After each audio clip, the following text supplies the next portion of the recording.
살아계신 하나님 아버지, 주님 앞에 섭니다.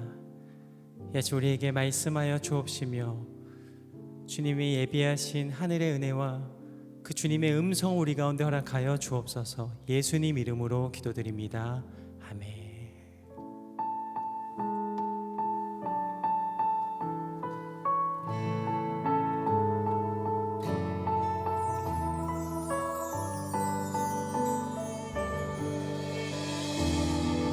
빈들의 마른 풀같이 시들은 나의 영혼,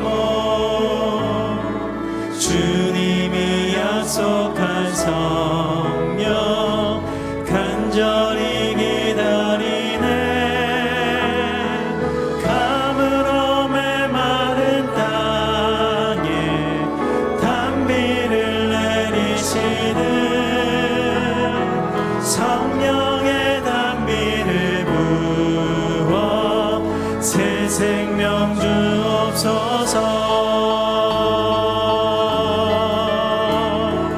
반가운 빗소리 들려 산천이 춤을 추네.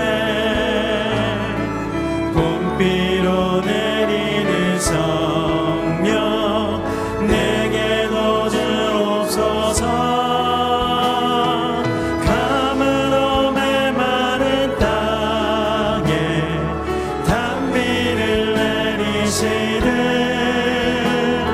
성령의 단비를 부어 새 생명 주옵소서.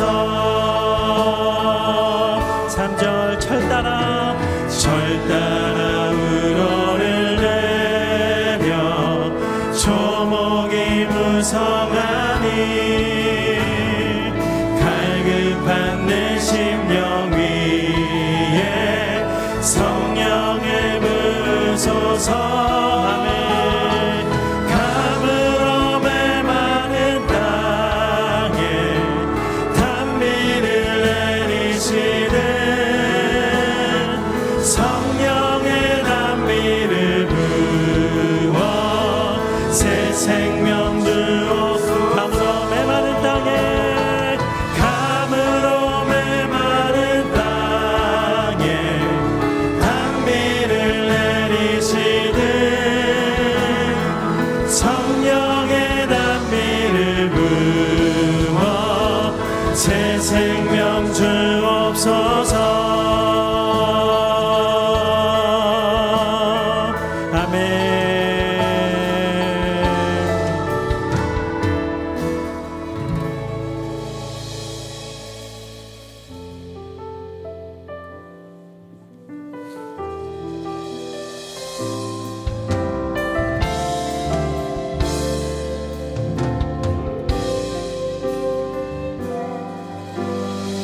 예수 나의 좋은 치료자 그의 눈이 머무는 곳은 나의 슬픔과 고통 고개를 들어 그의 눈을 볼 때에 난 알았네 예수 나의 좋은 치료자 예수 나의 좋은 치료자 예수 나의 좋은 치료자 그의 손길이 닿는 곳은 나의 상처와 아픔 영원히 흐를 것 같았던 눈물 다 멎었네 예수 나의 치료자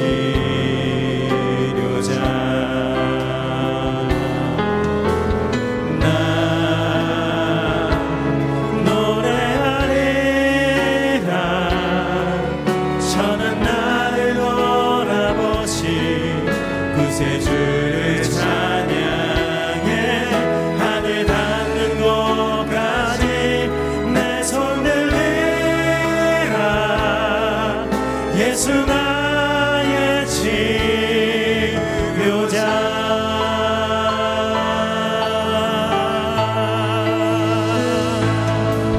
아멘 예수 나의 좋은 치료자 예수 나의 좋은 치료자 그의 손길이 닿는 곳은 그의 손길이 닿는 나의 상처와 아픔 나의 상처와 아픔 영원히 흐를 것 같은 눈물 흐를 것 같았던 눈물 다 멎었네 예수 나의 치료자 아멘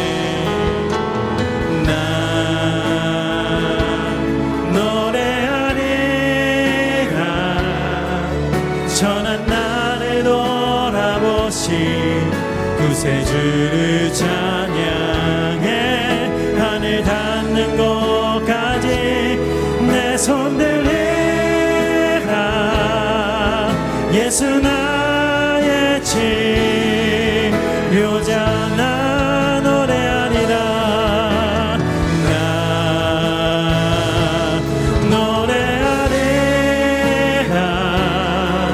전한 나를 돌아보신 구세주를 찬양해 하늘 닿는 곳까지 내 손 들리라 예수 나의 치료자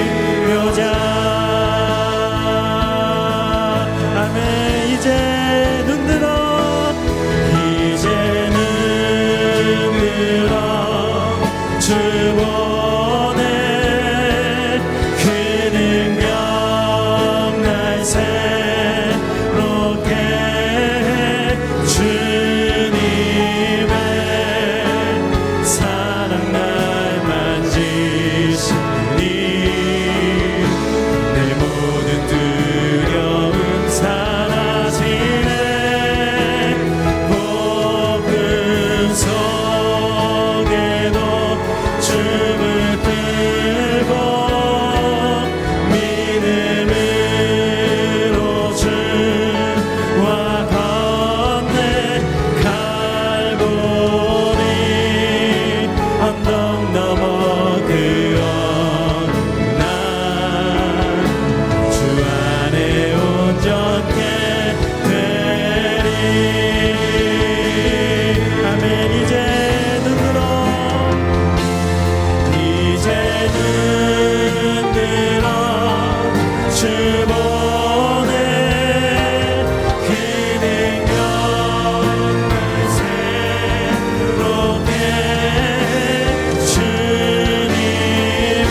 선한 목자 되신 하나님 아버지, 오늘도 창조의 새날을 주셔서 감사를 드립니다.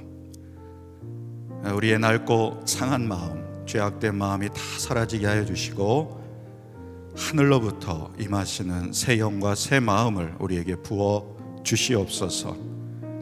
하나님의 존전 앞에 나아갑니다. 하나님을 뜨겁게 사랑하는 마음으로 주 앞에 나아가오니 이 시간 성령님 우리 가운데 임하여 주옵소서.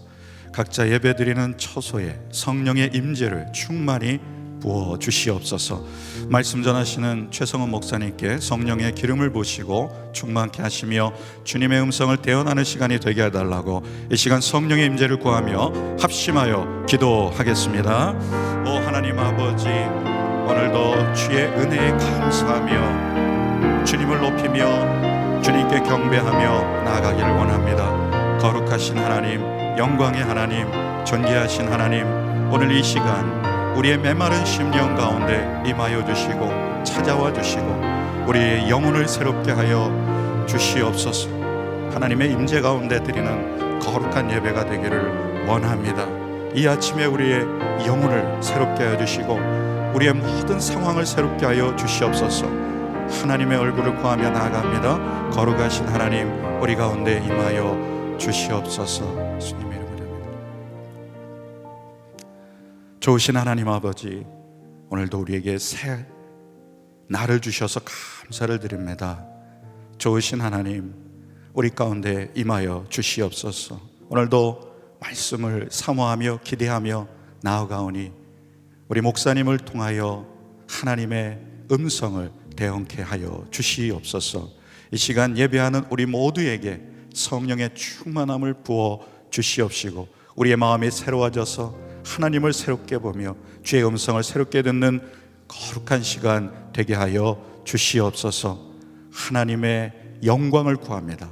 하나님을 찬양하고 높입니다. 경배하며 예수님의 존귀하신 이름으로 기도드립니다. 아멘. 국난 극복을 위한 세일의 기도회에 참여하신 모든 분들을 환영합니다. 오늘 이 시간에 CGN TV와 유튜브와 또 줌을 통해서 선교지에서 해외에서 각 가정에서 예배드리는 모든 분들에게 하나님의 축복과 응답이 함께 계시기를 바랍니다. 오늘 우리에게 주시는 하나님의 말씀은 에스겔서 36장 24절로 27절 말씀입니다. 제가 봉독해 드리겠습니다. 내가 너희를 여러 나라 가운데에서 인도하여 내고 여러 민족 가운데서 모아 데리고 고국 땅에 들어가서 맑은 물을 너희에게 뿌려서 너희로 정결하게 하되 곧 너희 모든 더러운 것에서와 모든 우상 숭배에서 너희를 정결하게 할 것이며 또 새 영을 너희 속에 두고 새 마음을 너희에게 주되 너희 육신에서 굳은 마음을 제거하고 부드러운 마음을 줄 것이며 또 내 영을 너희 속에 두어 너희로 내 율례를 행하게 하리니 너희가 내 규례를 지켜 행할지라. 아멘. 장현수 선교사님의 간증 영상 이후에 절망의 한복판에서 어떻게 예배하는가라는 제목으로 지구촌 교회를 담임하시는 최성은 목사님께서 말씀 전해 주시겠습니다.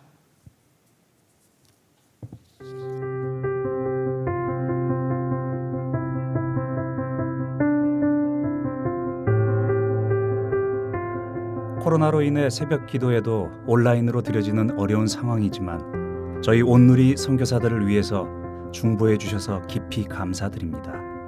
불안한 미래 앞에서 하나님의 뜻을 구하고 계신 모든 성도님들의 마음속에 작은 위로가 될 수 있기를 소망합니다. 늦은 나이에 만나서 결혼한 저희 부부는 3년 동안 하나님께 간절히 기도했습니다. 주님, 저희가 무엇을 하며 살아야 합니까? 저희를 향한 주님의 계획은 무엇입니까? 아내와 함께 기도하던 4년째 해에 주님께서는 저의 어린 시절 전도사님의 말씀을 생각나게 하셨습니다. 이 세상에는 자신의 언어로 된 성경을 갖지 못한 민족들이 있습니다. 누군가는 그들의 언어로 된 성경을 번역해야 합니다. 여러분 중에 갈 사람이 있습니까? 그 말씀을 들은 저의 가슴은 두근거렸습니다. 왠지 그곳에 가야 할 것 같아서 혼자 수줍게 손을 든 저를 위해 전도사님은 간절히 기도해 주셨습니다. 저는 그 소원을 잊은 채 25년을 보냈고 이제 결혼과 함께 앞으로의 진로를 놓고 기도하는 저에게 주님은 그 소원을 생각나게 하셨습니다. 아내에게 이런 제 마음을 나누었을 때 놀랍게도 아내는 저의 생각을 기쁘게 받아주었습니다. 그러나 소수민족의 성경을 번역하는 자리까지 가기 위해서는 많은 난관을 넘어야 했습니다. 파송해줄 교회를 찾지 못해 마음 아파했던 시간도 있었고 생활비가 부족해서 하루에도 몇 번씩 통장의 잔액을 확인해야 했던 시간도 있었습니다. 신학교에 입학하게 되는 기쁨과 동시에 아내의 몸에서 암을 발견했던 아픔도 있었습니다. 당시에는 감당할 수 없는 시험처럼 느꼈지만 저희는 힘든 순간을 이겨내고 마침내 2015년 몽골 땅을 밟게 되었습니다. 주님께서 보내주신 선교지인 몽골에서 첫 4년간은 언어학 교수로 제자 훈련을 했습니다. 그러던 어느 날 아내가 들려준 어느 목사님의 사명이라는 짧은 설교를 듣고서 저는 크게 울부짖었습니다. 주님, 저희는 성경을 번역하고 싶습니다. 성경 말씀이 필요한 소수민족을 보여주세요. 얼마 후 저희는 온누리교회가 25년 전 입양한 브리아트 민족에게 그들의 언어로 된 성경이 없다는 것을 알게 되었고 이 민족에 대한 사회 언어 조사를 시작했습니다. 몽골 전역에 흩어져 있는 12개 브리아트족 마을들을 다니느라 몸은 고단했으나 저희가 다녔던 7,500km 거리는 주님의 오랜 소원을 이루는 길이었기에 멀게 느껴지지 않았습니다. 탐방 결과를 토대로 2020년 1월에 드디어 브리아트족 성경 번역을 시작할 수 있었습니다. 코로나19로 몽골 하늘길이 막혔을 때에도 한국에서 몽골 번역팀과 온라인을 통해 서로를 격려하고 중보하며 하나님의 말씀을 함께 한 구절 한 구절 번역해 나갔습니다. 그 결과 올해 10월에 브리아트어 요한복음서를 출간하게 되었습니다. 이제 막 번역된 성경을 브리아트족 마을 사람들과 함께 읽던 날에 감동을 잊을 수가 없습니다. 새 일을 시작하신 주님께서 브리아트 민족에게 그들의 언어로 성경 66권 전체를 주시는 날이 속히 오게 될 것을 믿습니다.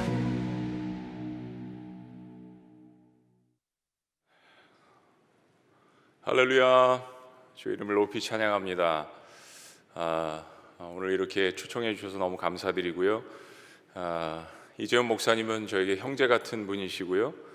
또 지구촌 교회는 온누리 교회와 형제 같은 그런 교회입니다. 그래서 더욱더 이 자리가 너무나도 뜻깊고요. 저는 대강절에 아직도 대강절이죠. 이렇게 인사하는 것을 참 좋아합니다. 우리 함께 이렇게 인사하셨으면 좋겠어요. 메리 크리스마스. 우리 주변에 있는 분들에게 메리 크리스마스. 선교사님의 귀한 간증 너무나도 감사를 드립니다.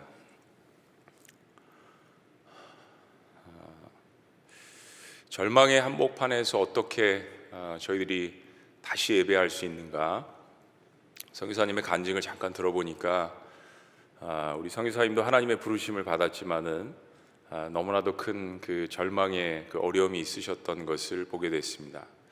우리 역시 그러한 어려움들이 지금 코로나 한복판에서 있는 것을 마음 가운데 깊이 새겨봅니다.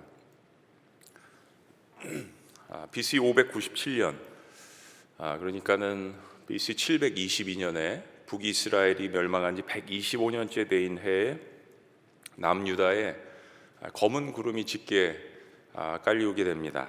바로 바벨론 제국의 느부갓네살 왕이 대군을 이끌고 남유다 예루살렘을 두 번째 침공하게 되는 그러한 고난이 닥치게 된 것입니다. 바벨론이 이 공격에서 당시 유다 왕 여호와긴을 잡아가고요. 그리고 10,000명이나 되는 남유다 백성들의 인재들을 잡아가게 됩니다. 거기에 이제 에스겔이라는 사람이 속해 있었습니다. 에스겔은 바벨론의 남동부 강가에 데라비브라는 곳에서 함께 잡혀온 포로들과 함께 생활을 하게 됩니다. 그리고 5년 후인 BC 593년에 하나님의 부르심을 받게 되죠. 대선지서들을 이렇게 좀 비교를 해보면요, 이사야는 이러한 그 예루살렘의 멸망을 경고하는 메시지를 전했던 선지자고요. 예레미야는 이러한 멸망의 한복판에서 울면서 회개를 외쳤던 그런 선지자고요. 그리고 다니엘은 바벨론의 포로로 함께 잡혀갔지만은 그것에서 고위급 정치인이 됐습니다. 에스겔은 포로로 함께 잡혀가서 같은 신세인 유다 백성들에게 말씀을 증거했던 선지자입니다.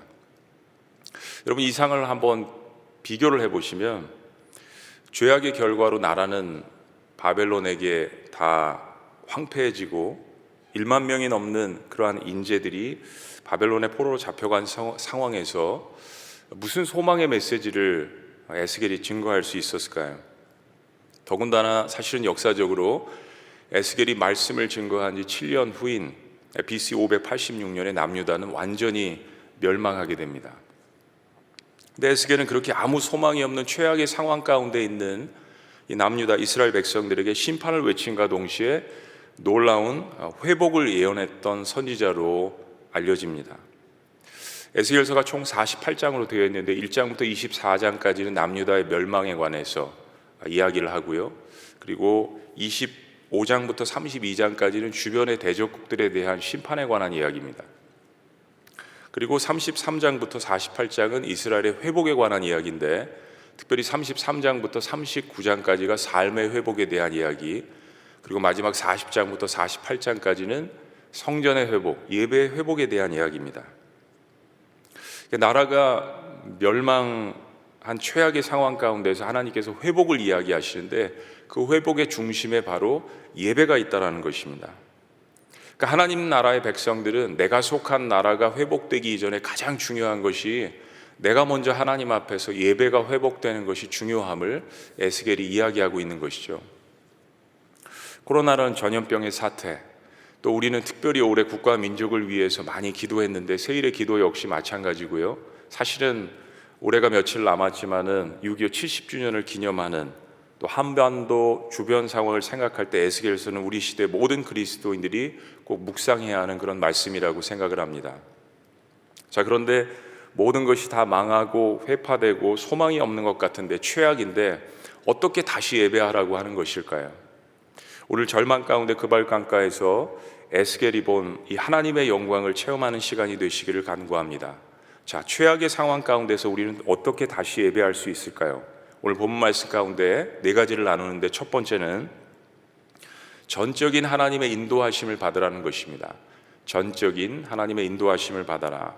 24절 말씀, 우리 가정에서도 영상을 시청하시는 모든 분들 다 같이 함께 읽겠습니다. 다 같이 시작. 내가 너희를 여러 나라 가운데 인도하여 내고 여러 민족 가운데 모아 데리고 고국 땅에 들어가서.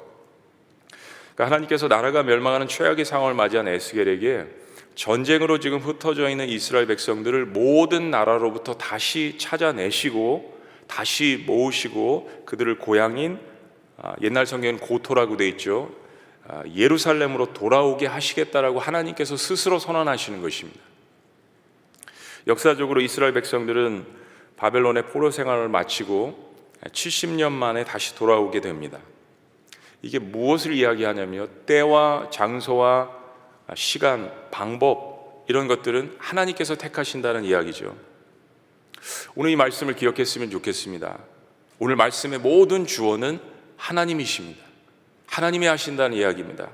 회복은, 우리가 회복과 치료를 참 많이 원하지만 회복은 내가 스스로 할 수 있는 것이 아니라는 사실, 하나님께서 하신다는 이 사실이 우리에게는 너무나도 중요한 교훈입니다. 만약 여러분께서 오늘 절망의 상황을 겪고 계신다면 우리가 하나님 앞에 모든 것을 내려놓는 것이 필요합니다. 그분의 인도하심을 받는 것이 절실하게 필요합니다. 이거 하나님께서 깨닫게 하시기 위해서 때로는 고난을 우리의 삶 가운데 허용하실 때가 있는 것이죠. 우리가 지금 이 새벽에 여러분들 목욕 재개하시고 이른 아침부터 새벽부터 예배를 드리시지만, 예배는 하나님의 인도하심이 없이는 불가능한 일입니다. 특별히 하나님의 영이신 성령 안에서 예배하지 않고 이 예배라는 것은 하나의 지루한 종교적인 예식에 불과한 것입니다. 생각해 보면 이스라엘 백성들이 나라가 멸망하고 포로로 붙들려간 상태에서 스스로 다시 힘을 내어서 자신의 고국으로 돌아간다는 것은 불가능한 것입니다. 이스라엘 백성들이 스스로 주권을 가졌을 때는 죄를 짓고 하나님을 기만했습니다. 근데 이제 그들이 할 수 있는 일이 아무것도 없는 최악의 절망의 상태에서는 오히려 하나님께서 일을 하십니다. 죄에 탐닉했던 정욕의 힘이 다 빠졌기 때문입니다. 우리는 이 단어를 잘 알고 있습니다. 나의 끝이 하나님의 시작이다. 나의 끝이 하나님의 시작이다. 어느 통계에 의하면 코로나가 완전히 종식되면 현장 예배로 복귀하겠느냐라는 질문을 성도들에게 물었습니다. 10%가 아니요, 20%가 글쎄요라고 답을 했다라고 이야기합니다. 30%는 온라인 예배 만족하고 코로나가 종식돼도 현장으로 돌아오지 않겠다라는 고백이었습니다. 여러분, 고난은 알곡과 가라지가 구분되는 시간입니다. 하나님께서 코로나라는 전대미문의 전염병 사태를 통해서 우리를 철저하게 그분께로 인도하고 계시는 중입니다. 여러분, 현장 예배든 영상 예배든 예배는 하나님께로 돌아가는 것입니다. 하나님께 돌아가는 일은 철저히 하나님의 인도하심을 받아야만 가능한 것입니다. 내 의지가 아니라 그분의 인도하심입니다. 그분의 선언이고 그분의 확신이십니다. 하나님은 내 백성을 예루살렘으로 돌아오게 하시겠다라고 선언하십니다. 여러분, 이 시간을 통하여서 그 의미가 무엇인지 본질적으로 코로나 상황 가운데서 고민하는 시간이 되어야 할 것입니다. 자, 두 번째, 절망의 한복판에서 우리는 어떻게 다시 예배할 수 있겠습니까? 우상 숭배를 버리고 정결함을 받으라는 것입니다. 우상 숭배를 버리고 정결함을 받으라. 북이스라엘과 남유다 왕국의 가장 직접적인 멸망의 원인은 사실은 우상 숭배였습니다. 여러분, 우상 숭배는 우선순위의 문제입니다. 하나님보다 더 위에 두는 모든 것들은 우상이 될 가능성이 100%입니다. 하나님을 창조주와 구원자로 믿는 신앙이라는 것, 예수님을 내 인생의 주인으로 모신다는 이런 고백들, 그러니까 내 인생의 가장 최고는 하나님이시다라는 이 고백, 이것이 예배의 본질입니다. 그러니까 예배를 쉽게 정의한다면 예배는 최고의 하나님께 최고의 것으로 영광 돌려드리는 모든 내 삶의 전 인격적인 행위를 이야기하는 것입니다. 이스라엘의 문제는 하나님을 예배하지 않는 것이 아니었습니다. 여러분, 이스라엘 역사 가운데서 단 한 번도 제사가 없었던 적, 제사장이 없었던 적이 없습니다. 이스라엘의 문제는 동시에 우상 숭배를 했다는 것입니다. 그리고 단순한 우상 숭배가 아니라 우선순위에 있어서 하나님보다 그들이 섬겼던 이방신들을 그 우선순위 위에 두었다는 것입니다. 그런데 놀랍게도 오늘 본문에 하나님께서 이런 영적 간음과 우상 숭배의 죄에 대해서 맑은 물로 씻어주신다라고 선언하시고 약속을 하십니다. 25절 말씀 우리 다 같이 함께 읽겠습니다. 25절 시작. 맑은 물을 너희에게 뿌려서 너희로 정결하게 하되 곧 너희 모든 더러운 것에서와 모든 우상 숭배에서 너희를 정결하게 할 것이며. 성경에서 맑은 물은 주로 성령의 역사를 이야기하는 것이죠. 어떤 아이가 밖에 나가서 막 놀다가 진흙탕에 빠졌습니다. 그래서 온몸이 다 흙투성이가 돼서 돌아왔어요. 여러분, 정상적인 부모라면 어떻게 할까요? 어쩔 줄 몰라 하는 이 아이를 맑은 물로 씻어줄 것입니다. 하나님은 그렇게 우상 숭배로 더러워진 이스라엘 백성들의 마음을 성령을 통하여서 정결하게 씻어주신다라고 하나님 스스로 선언하십니다. 부모의 마음입니다. 죄로 말미암아서 더러워진, 그리고 그것으로 말미암아서 심판을 받은, 수치스러워서 어쩔 줄 모르는 이스라엘 백성들에게 하나님께서 선언하십니다. 내가 하겠다, 내가 너희를 깨끗하게 하겠다라고 말씀하십니다. 에스겔서 47장에 보면 에스겔이 환상 가운데서 거룩한 하나님의 전으로부터 흘러나오는 생명수의 강을 바라보게 됩니다. 47장 9절은 이렇게 이야기합니다. 이 강물이 이르는 곳마다 번성하는 모든 생물이 살고 또 고기가 심이 많으리니 이 물이 흘러 들어감으로 바닷물이 되살아나겠고 이 강이 이르는 각처에 모든 것이 살 것이며. 이 강물은 모든 것을 씻어주시고 깨끗게 하시고 새롭게 하시는 성령의 역사를 이야기합니다. 사랑하는 여러분, 코로나 사태는 그동안 우리가 너무 빨리 달려서 과속하며 달려온 우리의 모든 삶을 멈추게 합니다. 우리의 죄와 허물을 들여다보게 하는 깊은 은혜가 우리 안에 나타납니다. 과속하고요, 과욕하고 과잉하고 과음하고 과식하고 과밀하고 과적한, 그러니까 우리의 삶을 지나치게 지배해온 모든 탐욕과 거품들을 제거하시는 시간입니다. 코로나 사태 때문에 우리의 마음 가운데 아픈 일들도 일어나는 것이 사실이지만, 그러나 그 모든 현상 이면에 하나님께서 우리를 다 라인업 세우게 하셔서 우리가 그동안 탐욕스러웠던 모든 것들을 멈추게 하시고 주님을 바라보게 하시는 그런 시간입니다. 하나님께서 하나님의 뜻을 가지고 그분의 주권적인 은혜 가운데서 우리를 멈추게 하셨다면 우리는 무엇을 바라보아야 할까요?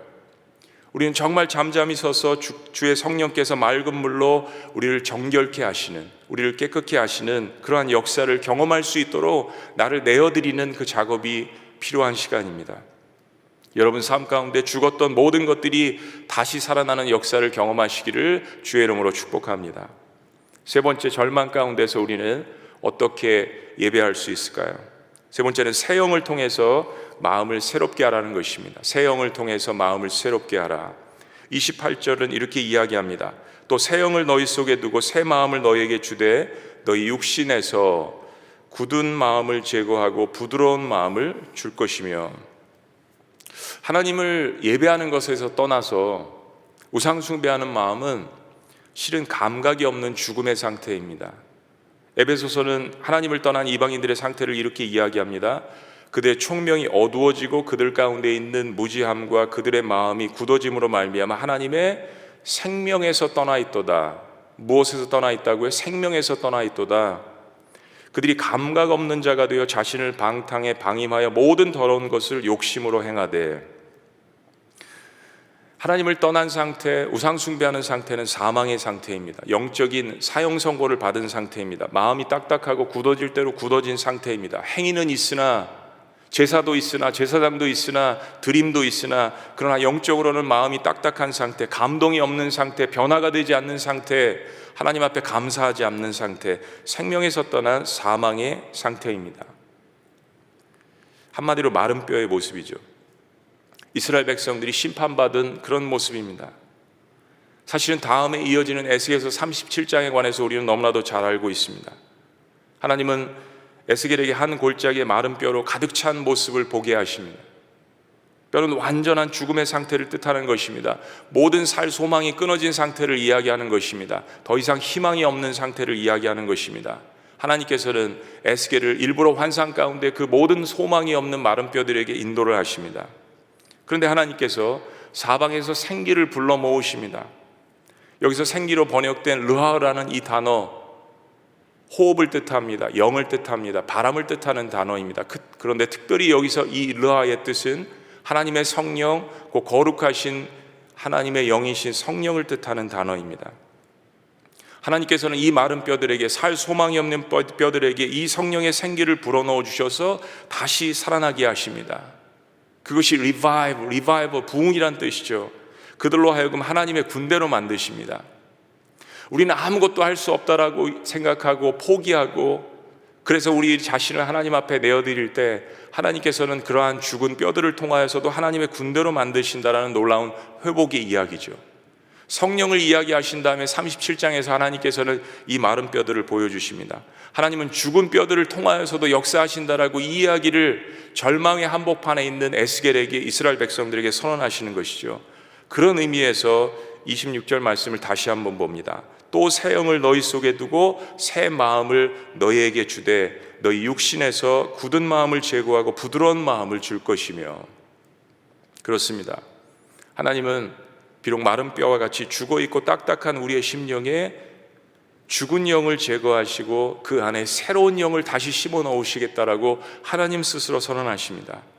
그 새 영은 새로운 마음을 주셔서 하나님을 다시 예배하게 하고, 하나님 앞에 하나님의 백성으로서, 깨끗함을 받은 백성으로서 주님의 사명을 감당하는 그런 백성으로 만들기 위해서 하나님께서 마음에 딱딱한 마음을 제거하시고 부드러운 마음을 주신다는 이야기입니다.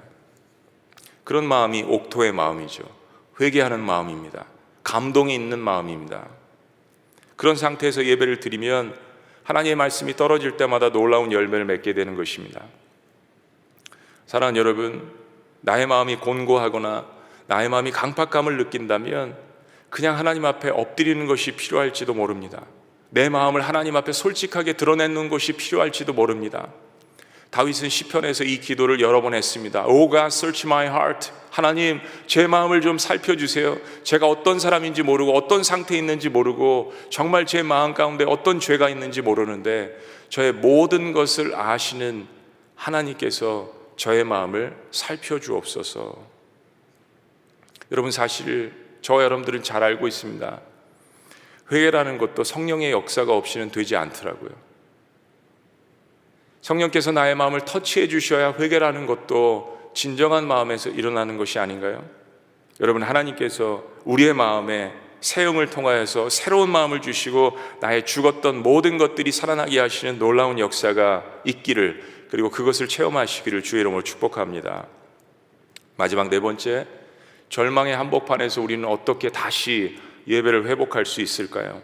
마지막 네 번째는 새 영을 통하여서 삶의 예배를 드리라는 것입니다. 새 영을 통하여서 삶의 예배를 드리라.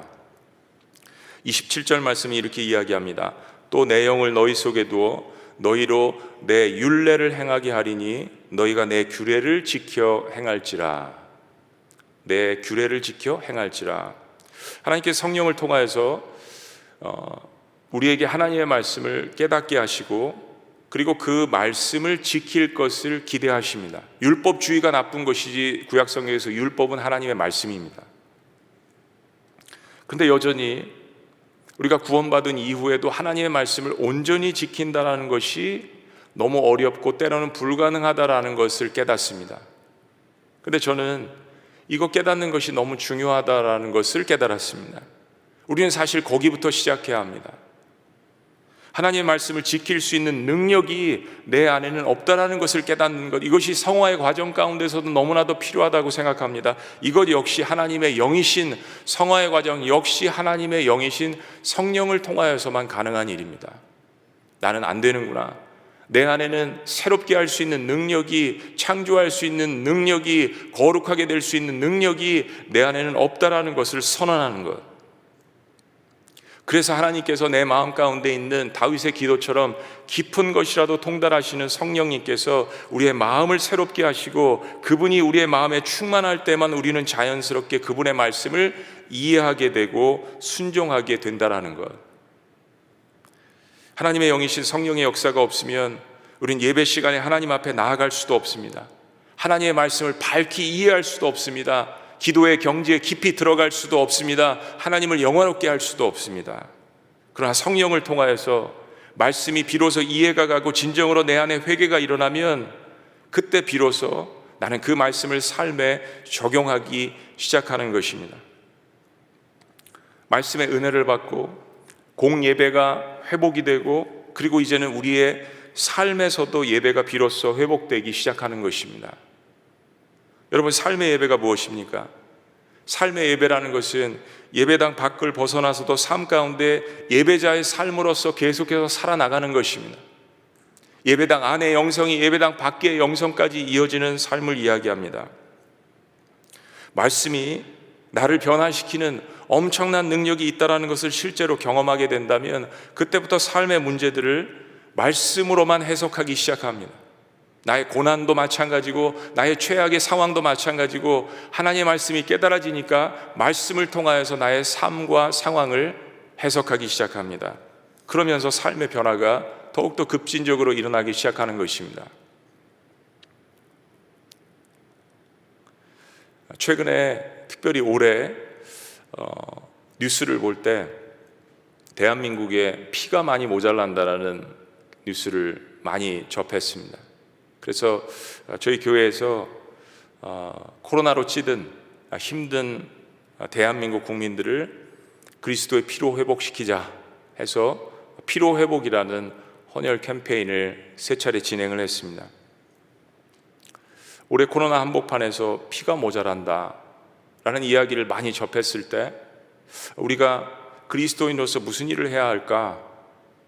우리 마음 가운데 많은 두려움도 들었습니다. 한 200명씩 세 차례에 걸쳐서 저희들이 헌혈을 했는데 확진자가 많은 그런 상황 가운데서 대면 예배가 가능하지 않은 상황 가운데에서 200여 명을 모아놓고 헌혈을 한다는 것은 쉽지 않은 결정이었습니다.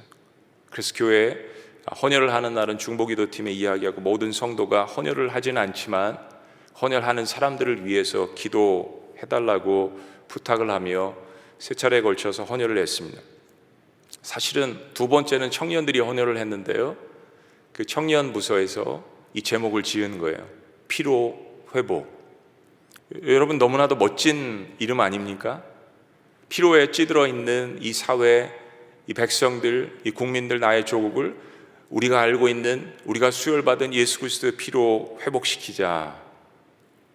그래서 주변에 알고 있는 목사님들과 함께 대한민국 피로 회복 운동을 전개하고 있습니다. 지난 6월에 눈에 띄는 두 청년이 함께 나란히 헌혈을 했습니다.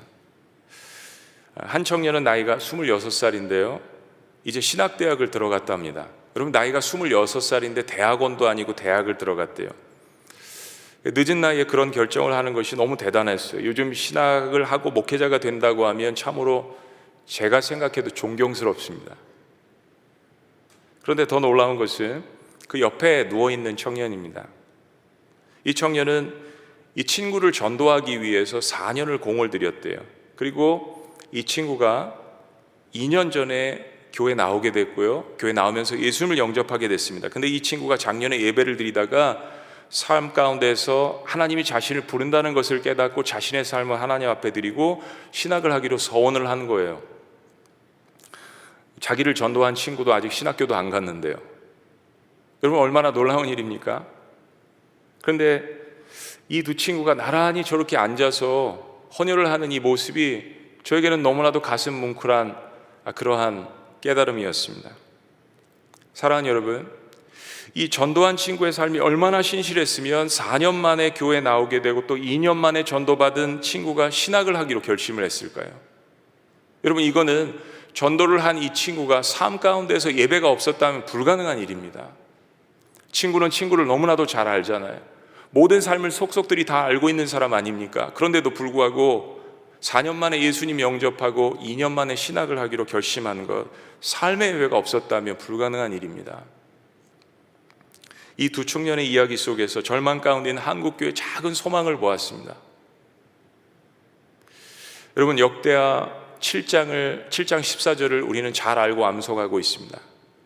그런데 역대하 6장의 솔로몬의 기도를 기억하시는 분들은 많지 않은 것 같아요. 사실은 역대하 7장 14절은요 역대하 6장에 솔로몬이 한 그 기도를 하나님께서 요약해 주신 것입니다. 솔로몬의 기도는 이스라엘 백성들이 최고의 전성기에 있었을 때 하나님 앞에 드린 기도입니다.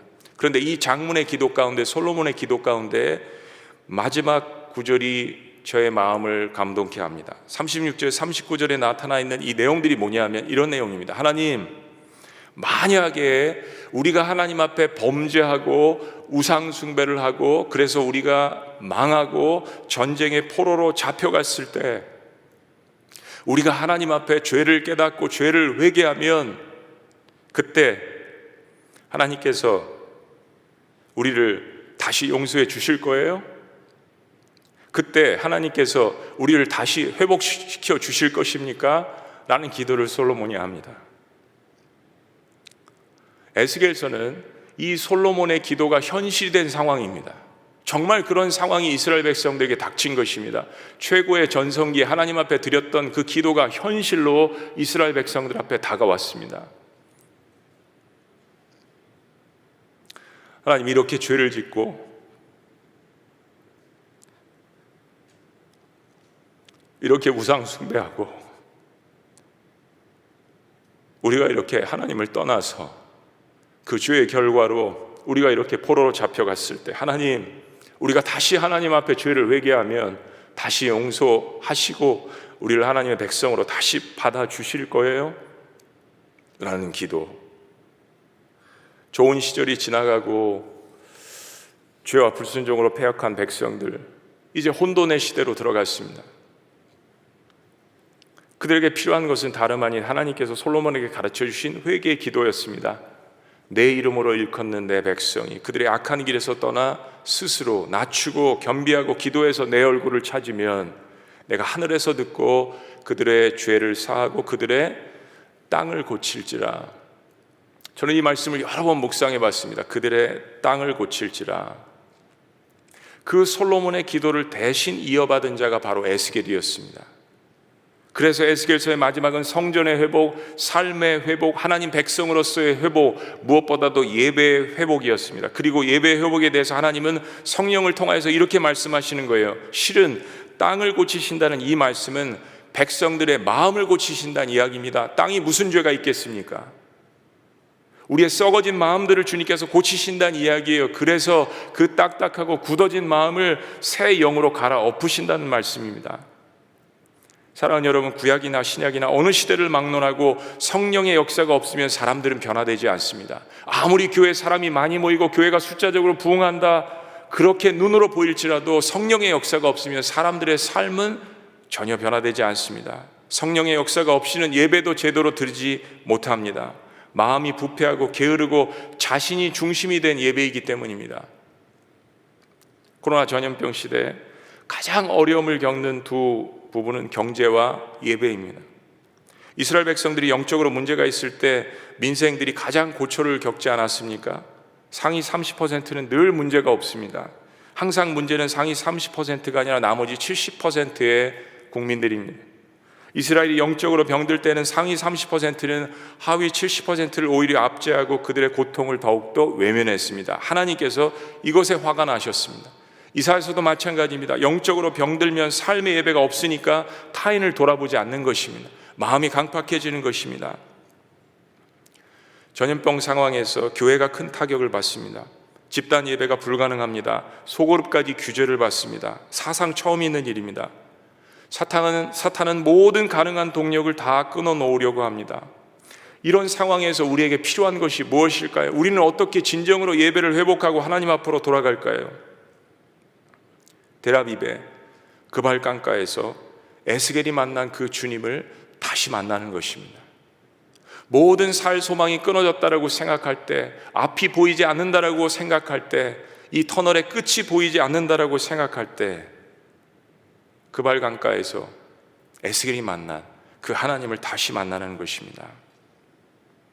우리는 비록 서로 떨어져서 예배하지만은, 영상으로 예배하지만은 성령의 역사를 통하여서 연결되시기를 주의 이름으로 축복합니다. 1000km 이상 떨어진 예루살렘과 그발 강가의 델아비브이 어떻게 연결되어졌을까요? 한 시간은 하나님께서 그발 강가에 있던 에스겔의 그 몸을 예루살렘으로, 그 영을 예루살렘으로 인도하십니다.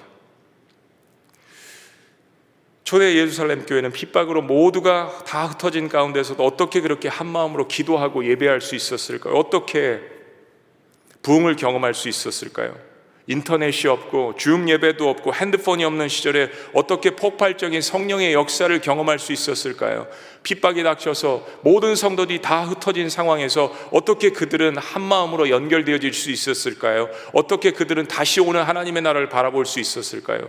성령의 역사가 없이는 불가능한 일이었습니다. 우리는 절망의 한복판에 있다라고 생각하지만 문명의 이 길을 갖고 있습니다. 그래도 예배할 수 있고 그래도 영상으로 연결되어 있습니다.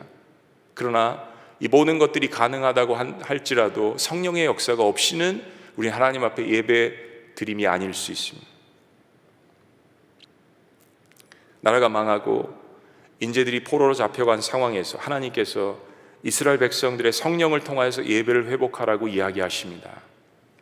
사랑하는 여러분, 우리가 성령님과 함께 한다라는 것은 기도 가운데 우리의 시간과 공간과 문화와 상황을 초월할 수 있는 일입니다.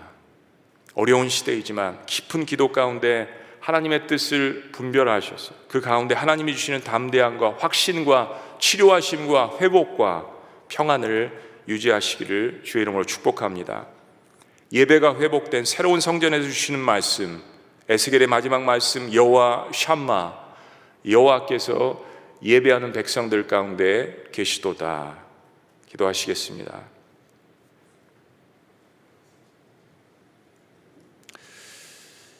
그렇습니다. 하나님께서는 어떤 상황이든지 주의 백성들이 예배하는 곳에 계십니다. 때문에 성령을 통하여서 전적인 하나님의 역사 인도하심을 받기를 원합니다. 우리 안에 쌓여진 우상 숭배를 버리고 정결함으로 나아가시길 원합니다. 그리고 성령을 통하여서 우리의 마음에 새롭게 하심을 받아 우리의 삶의 모든 예배가 회복되기를 원합니다. 살아계신 하나님, 이 어려운 시대에 우리를 믿고 하나님께서 코로나 한복판에 우리를 불러주셨습니다. 이 시간 함께 예배하고 새벽 제단을 쌓고 주님 앞에 기도하는 하나님의 모든 백성들에게 죽었던 모든 것들이 다시 살아나는 놀라운 역사가 있게 하여 주시옵소서. 오직 성령을 통하여서만 예수 그리스도 이름으로 예배할 수 있도록 역사하여 주시옵소서. 놀라우신 이름, 우리의 구세주 예수 그리스도 이름으로 기도합니다. 아멘.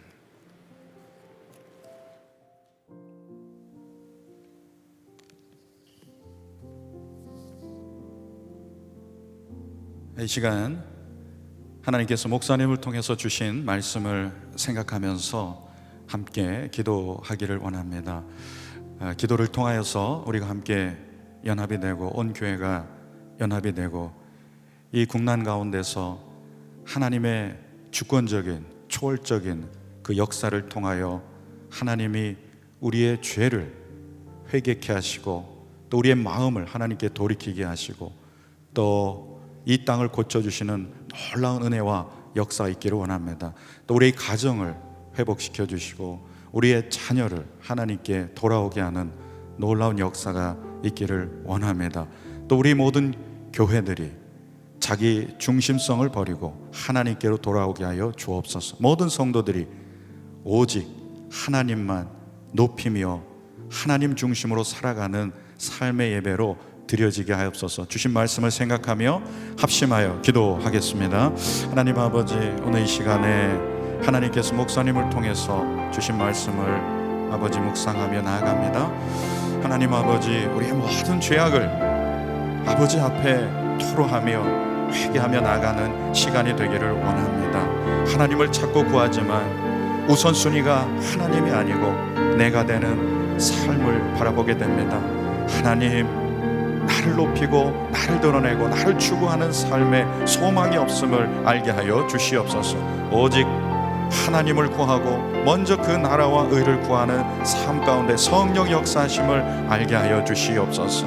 하나님, 성령의 역사하심이 없으면 하나님께로 나아가는 것도 불가능함을 고백하고 인정하게 하여 주옵소서. 하나님 아버지, 인도하심을 따라 하나님께로 한 걸음 한 걸음 더 가까이 나가기를 원합니다. 나라가 망하고 절망과 포로 상황 가운데서 하나님께서 역사하실 때, 하나님께서 예루살렘으로 고국 땅으로 인도하실 때만 그들이 온전한 회복과 영광을 맛보았던 것처럼 오늘 우리가 자복하며 하나님의 인도하심을 구할 때 하나님의 역사하심을 통하여 우리가 회복되는 놀라운 은혜가 있는 줄로 믿습니다. 하나님 아버지, 우리 삶 가운데 온전한 회복 있게 하여 주옵소서. 성령님을 통하여서 우리의 모든 전 영역 가운데 온전한 회복 있게 하여 주시옵소서. 가정의 회복 있게 하여 주시옵소서. 어린 자녀들이, 우리 장성한 자녀들이 여호와 하나님을 경외하고 섬기는 자녀들이 되게 하여 주시옵소서. 하나님, 가정의 불화가 떠나가게 하여 주시고 화목함과 사랑함이 넘치는 가정으로 새롭게 하여 주시옵소서. 모든 가족이 하나님 앞에 나와 자복하며 회개하며 주님을 높이는 가정의 예배가 날마다 드려지는 거룩한 가정 되게 하여 주시옵소서. 하나님 아버지, 우리 모든 교회가 하나님을 전심으로 예배하게 하여 주시옵소서. 비록 우리의 상황은 절망일지라도, 우리의 마음에 소망이 없을지라도 하나님을 찾으며 바라며 하나님을 높이는 교회가 되기를 원합니다. 우리의 멀리 떨어져 있고 비대면의 상황에 있지만 하나님, 우리가 하나님을 찾고 구하고 예배할 때 우리는 연합되고 서로 연결되는 줄로 믿습니다. 성령 안에서 우리가 하나 되게 하여 주시옵시고 성령 안에서 영과 진리로 드리는 예배를 하나님 앞에 온전히 드리며 나아가게 하여 주시옵소서. 성령님, 우리 모든 성도님들을 깨워주시고 아버지 하나님 앞에 죄를 자복하고 회개하며 하나님께 온전한 예배를 드리도록 아버지 역사하여 주시옵소서. 그래서 교회가 새로워지고 정화되는 시간이 되게 하여 주시옵시고 그리스도 중심으로 삶으로 드리는 예배가 회복되는 온전한 시간이 될 수 있도록 은혜를 부어주시기를 원합니다. 하나님, 붙잡아 주시옵소서. 주님, 성령을 부어 주시옵소서. 생기가 사방으로부터 불어와서 가정을 살리고 교회를 살리고 나라를 살리는 거룩한 성령의 역사가 우리 가운데 부어주시기를 기도합니다. 하나님 붙잡아 주시옵소서. 하나님 인도하여 주시옵소서. 하나님 우리를 새롭게 하여 주시옵소서. 주여 은혜를 부어주시기를 원합니다. 하나님 아버지, 우리 가운데 우리의 심령에 낡고 묵은 찌꺼기 같은 모든 마음들이 다 사라지게 하여 주시옵소서. 우리의 심령이 다 기경되게 하여 주시옵소서. 아버지 하나님, 전심으로 주님을 구하며 나아갈 때 우리의 모든 죄악된 마음들이 주님 앞에서 정결함을 받게 하여 주시옵소서. 성령님, 강수처럼 우리에게 임하여 주셔서 우리의 모든 죄악을 씻어 주시옵소서. 생각들을 고쳐 주시옵소서. 우리의 마음의 높아짐을 회개케 하여 주시옵소서. 하나님, 우리의 모든 죄성, 자기를 추구하고 자기를 높이려는 모든 자기중심적인 생각들이 다 떠나가게 하여 주시옵시고, 우리 아버지 하나님, 하나님의 말씀 안에서 새롭게 빚어지는 우리의 인생이 되도록 역사하여 주시옵소서. 하나님 붙잡아 주시기를 원합니다. 하나님 새롭게 하여 주시옵소서. 우리의 가정과 우리 교회를 새롭게 하여 주시옵소서. 아버지 붙잡아 주시옵소서. 우리의 심령을 새롭게 하여 주시옵소서. 삶의 열매가 있는 성령의 사람, 거룩한 사람 되게 하여 주시옵소서. 하나님, 우리의 삶을 통하여서 이 어려운 시기 가운데 우리를 통하여 절망에 있는 사람들이 소망을 보게 하여 주시옵소서. 삶의 황폐함 속에 있는 사람들이 주님의 사랑을 발견하게 하여 주옵소서. 어둠의 빛을 부어주시는 하나님, 우리를 통하여서 거룩한 빛을 세상 가운데 드러내 주시옵소서. 하나님 아버지, 이 시간이 오히려 주님을 증거하고 드러내는 아버지 놀라운 시간이 되도록 역사하여 주시옵소서. 상황은 어렵지만 하나님의 은혜를 사모하며 주께 우리의 영혼이 회복되어 전화위복의 시간이 될 수 있도록 은혜를 내려 주시옵소서. 주님 붙잡아 주시기를 원합니다. 오늘 이 시간 합심하여 기도할 때에 나라와 민족을 위해서 기도하기를 원합니다. 창조의 질서를 거스르는 모든 이 어둠의 역사들이 예수 이름으로 끊어지게 하여 주시옵소서. 절망 가운데 있는 모든 백성들이 하나님을 보게 하시고 하나님의 살아계심을 인정하며 하나님께 돌아오게 하는 그런 놀라운 시간이 되게 하여 주옵소서. 이 나라 가운데 진리 위에 새롭게 세워지는 나라 민족이 되게 하여 주시옵소서. 에스골골짜기의 마른 뼈 같은 이 나라, 이 민족의 모든 상황들이 주의 성령을 부어주심을 통하여 생기가 사방으로부터 불어옴을 통하여 마른 뼈가 군대가 된 것처럼 다시 살게 하여 주시옵소서. 다시 살게 하는 방법은 하나님의 인도하심 밖에는 없는 줄로 믿습니다. 우리의 모든 더러움을 회개하고 정결함 받는 그러한 아버지 길밖에 없는 줄로 믿습니다. 우리 가운데 새 마음과 새 영을 부어 주시옵소서. 우리의 삶이 회복되게 하시고 우리의 삶이 정직하고 윤리적으로 도덕적으로 회복되는 은혜의 역사가 있게 하여 주시옵소서. 나라 민족을 위하여 주여 한번 외치고 통성으로 기도하겠습니다. 주여, 오 하나님 아버지, 나라 민족을 위하여 기도합니다. 창조 질서로 거스르는 모든 어둠의 대적들, 아버지 모든 죄악의 역사들이 그치게 하여 주시옵시고 하나님께 돌아오게 하여 주시옵소서. 하나님의 살아계심, 하나님의 역사심을 우리 가운데 드러내 주시옵소서. 하나님 인정하며 위정자들이 하나님을 두려워하고 하나님을 경외하는 하나님의 사람 되게 하여 주옵소서. 그래서 하나님 창조 질서를 거스르는 모든 일들이 아버지 이 땅 가운데 끊어지게 하여 주시옵소서. 아버지 어둠의 역사들이 아버지 하나님 소멸되게 하여 주시옵시고 진리 위에 세워지는 나라가 되게 하여 주시옵소서. 거룩한 민족, 거룩한 백성들로 다시 회복시켜 주시옵소서. 하나님 아버지 분열의 역사가 아니라 화합과 아버지 통합의 역사로 나아갈 수 있도록 인도하여 주시옵소서. 하나님 성령의 능력과 역사를 통하여서 생기가 우리 가운데 다시 불어와 아버지 마른 뼈가 살아 역사는 군대가 될 수 있도록 우리를 새롭게 하여 주시옵소서. 이 민족의 암울한 상황들을 보지 말고 하나님을 바라보게 하여 주시옵소서. 성령의 역사와 성령의 능력을 믿게 하여 주시옵소서. 우리로는 불가능합니다. 하나님 아버지 사람이 할 수 없습니다. 그러나 하나님의 영은 능히 이 모든 일들을 아버지 전화위복으로 삼아주시고 이 모든 일들을 새롭게 바꿔놓으실 줄로 믿습니다. 오직 성령님의 역사원에만을 구하며 나가니 아버지 하나님 우리 가운데 임하여 주시옵소서. 우리의 나라 민족을 새롭게 하여 주시옵소서. 모든 영역 가운데 하나님의 주권을 인정하며 하나님의 다스림 가운데 하나님의 통치를 받으며 나가게 하여 주시옵소서. 하나님 아버지, 바르게 세워지는 나라 민족이 될 수 있도록 인도하여 주시옵소서. 모든 위정자들이 하나님을 두려워하게 하여 주시옵소서. 주님 붙잡아 주시기를 원합니다. 함께하여 주시기를 원합니다. 주님 역사하여 주시옵소서.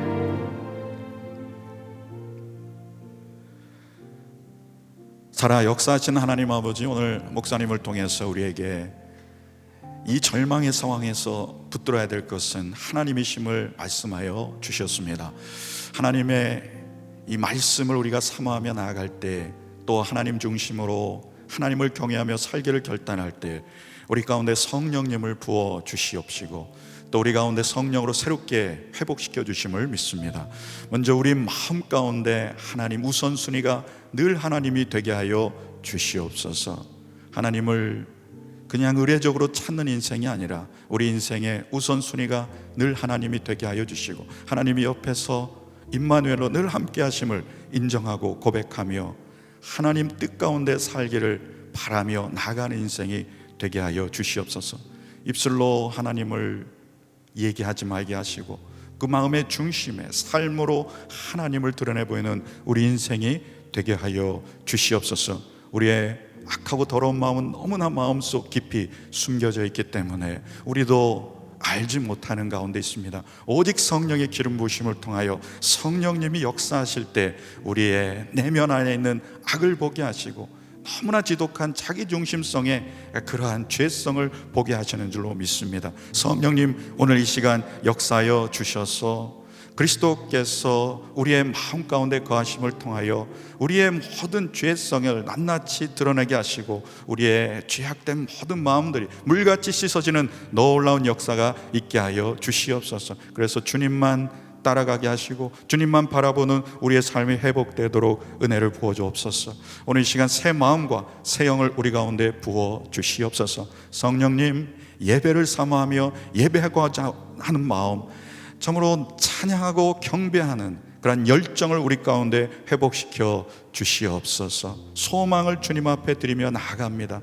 아버지, 에스골 골짜기에 마른 뼈가 군대가 되는 환상을 보여주신 것처럼 우리 가운데 하나님을 찾고 구할 때에, 우리의 기도가 연합될 때에 하나님께서 이 땅을 고쳐주시고 생기로 회복되는 놀라운 은혜가 있을 줄로 믿습니다. 성령의 바람이 다시 불어와서 소망 가운데 하나님을 높이며 나아가는 우리 교회와 민족이 되도록 은혜를 부어 주시옵소서. 특별히 가정 가운데 자녀에게 아버지 하나님의 성령을 부어 주시옵소서. 우리 모든 자녀들이 성령의 사람이 되게 하여 주시옵소서. 우리 가정에 성령의 바람이 불어와 가정의 예배가 회복되고 부부관계, 부모, 자녀의 모든 관계가 회복되는 놀라운 은혜를 허락하여 주시옵소서. 여호와 삼마, 하나님을 찾을 때 거기 계시는 하나님, 지금 여기에 우리와 함께 하신 하나님, 그 하나님을 경배하며 예수님의 존귀하신 이름으로 기도드립니다.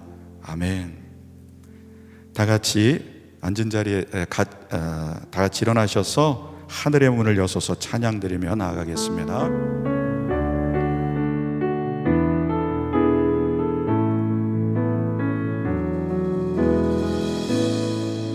하늘의 문을 여소서, 이곳을 주목하소서.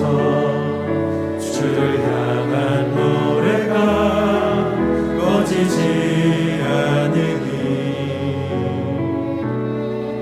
하늘을 열고 보소서. 이곳에 임재하소서. 주님을 기다립니다. 기도의 향기가 하늘에 닿으니 주여 임재하여 주소서. 이곳에 오셔서 이곳에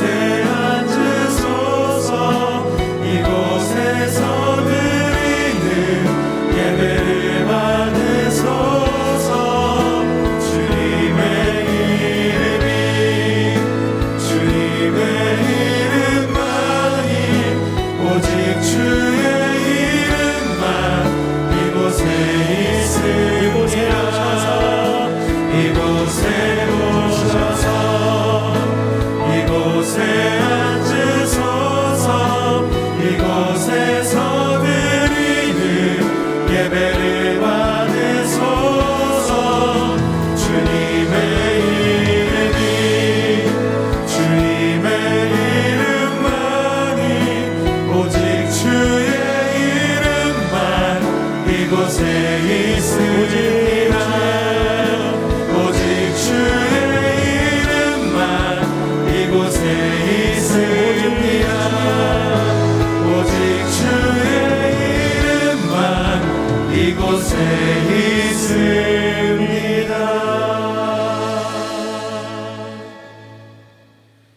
지금은 우리 구주 예수 그리스도의 은혜와 구주를 보내신 하나님 아버지의 사랑과 성령님의 교통 역사하심이 절망 가운데 성령 안에서 드리는 예배를 통하여 날마다 소망 가운데 승리하며 살겨나는 모든 성도님의 가정 그리고 자녀 위에 열방에 나아가 복음 전하는 선교사님 가정 위에 이 교회와 민족 위에 이제부터 영원토록 함께 하시기를 간절히 축원하옵나이다. 아멘.